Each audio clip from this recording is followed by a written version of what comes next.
বিচার বিভাগের স্বাধীনতার জন্য রাষ্ট্রপতির ক্ষমা নিষিদ্ধ করতে হবে। একজন ব্যক্তি অপরাধ করেছে, তার অপরাধ প্রমাণিত, তাকে ফাঁসিতে ঝুলানো হবে। আমার সাথে সে আমার ভাইকে সে হত্যা করেছে, আমার সাথে বেইমানি করছে, ওকে রাষ্ট্রপতি ক্ষমা করবে কোন আইনে?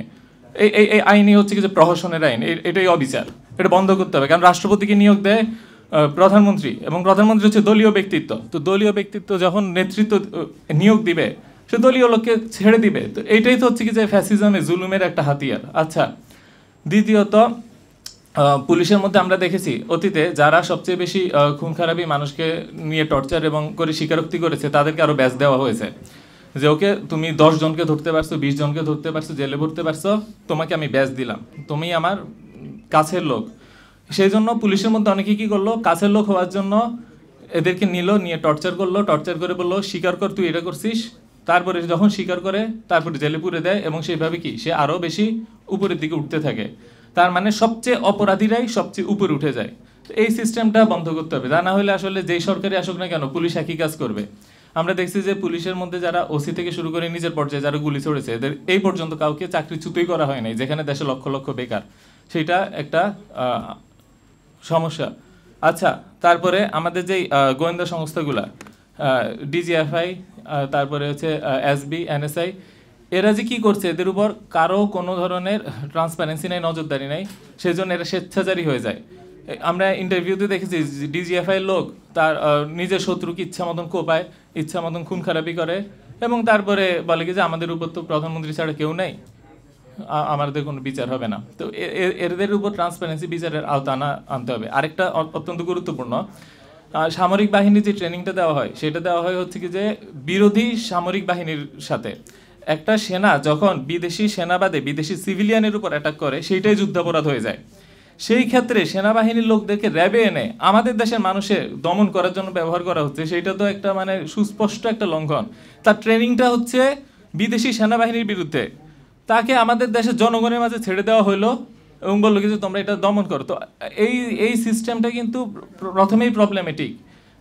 র্যাবে যারা যাবে, তারা সেনাবাহিনী থেকে গিয়ে কিভাবে কাজ করবে না করবে, বা র্যাব আদৌ থাকা উচিত কিনা, অলরেডি সেটা আন্তর্জাতিক স্যাংশন প্রাপ্ত, সেই জিনিসটার এখানে আশা করি আসবে, এখনও দেখি নাই। যাই হোক, আরেকটা হচ্ছে কি যে অর্থনৈতিক ব্যাপারে কিছু বলি, যেহেতু আমার মূল ওইটাই, সেটা হচ্ছে আমরা যারা জাকাত দেই তারা কিন্তু করে কোনো পাই না, রেয়াত পাই না।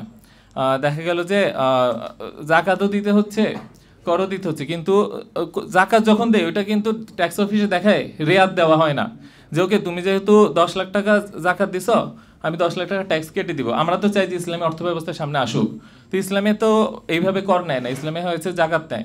তো ওইটার জন্য প্রস্তুতিমূলক হিসেবে আমরা এখন বলতে পারি যে জাকাত দিবে ওকে যেন কর রেয়াত দেওয়া হয়। এইটাই পরবর্তীতে ইসলামী সিস্টেমে নিয়ে আসা হবে, যে আমাদের টাকাটা যেন গরিব মানুষের কাছে যায়। আচ্ছা, আর হচ্ছে যে আরেকটা বিষয়, এটা হয়তো দীর্ঘমেয়াদী, আর দুইটা বিষয় আছে। দীর্ঘমেয়াদী বলতে জেল সিস্টেম, যেটা আমরা দেখি যে জেলের মধ্যে একজন অপরাধীদেরকে আমরা কি বসে বসে খাওয়াচ্ছি, যেখানে আমার নিজের সন্তানটাই হয়তো না খেয়ে আছে।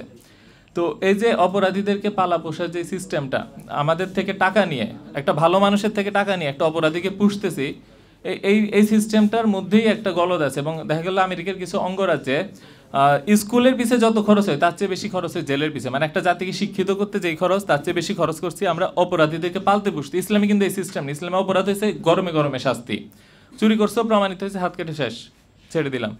তারপরে তুমি খুন করছো, হত্যা দিলাম, শেষ। তারপরে তোমার মানে প্রত্যেকটা শাস্তি কিন্তু দ্রুত হয়ে যাইতেছে।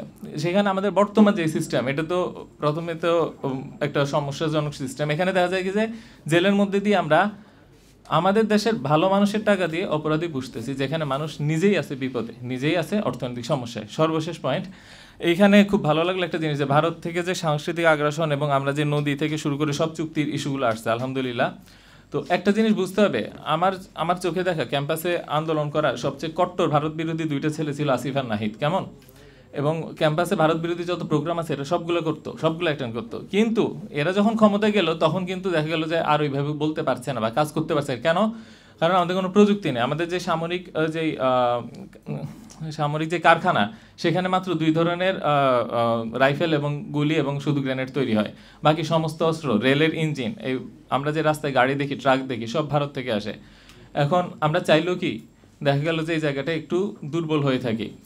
তার মানে এই না যে আমরা দুর্বল হব, অবশ্যই আমরা আমাদের সর্বোচ্চটা দিব, কিন্তু আমাদের দেশীয় প্রযুক্তির দিকে প্রযুক্তি টেকনোলজিটা যে ক্ষেত্রে ভারতের উপর ডিপেন্ডেন্সি, ওই জায়গাগুলো ধরে ধরে যদি একটু কাজ করা যায় এবং যেই কৃষি খাতে যেই উৎপাদনগুলো আছে, তাহলে কি ইনশাল্লাহ আমরা আরো শক্তিশালীভাবে কথা বলতে পারবো এবং দাবিগুলো আদায় করতে পারবো। আচ্ছা, এটুকু ছিল আমার। আশা করি আপনারা যদি এই জিনিসগুলো একটু লিখে রাখতেন এবং চেষ্টা করতেন দাবি দাওয়াগুলো নিয়ে কাজ করার, অনেক খুশি হতাম এবং মনে করতাম যে আমার যে স্টাডিটা সেটা সার্থক হয়েছে। ধন্যবাদ।